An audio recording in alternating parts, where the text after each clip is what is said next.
tuge pacho ka. Nyasi biro bagi e kaunti ma Mombasa, boma ma Mombasa, kendo gintiere kod romo. Walter Nyambaga bolos no report machal kamano. Ogai maduon bura mar ODM Raila Amolo Odinga ni biro twak iboydo kuku to kod fwambo mare wecho manyien mabiro. Ka owuok kanyo wadhi Kajiado.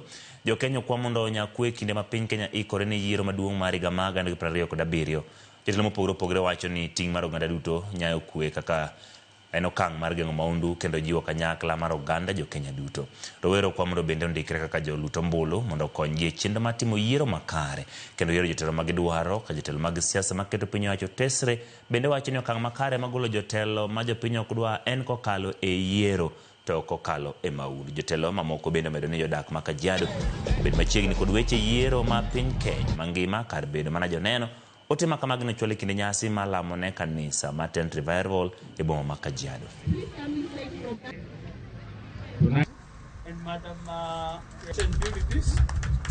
Amani ni jambo lingine muhimu sana. Kama hakuna amani, hakuna hata uwezi toka kwa nyumba yako, uwezi fanya chochote. So ndio tuliona kwamba tueleze dunia ya kwamba tunahitaji amani. Hata zile mavita ziko Gaza, tulieleza kwamba tutume message, we need ceasefire.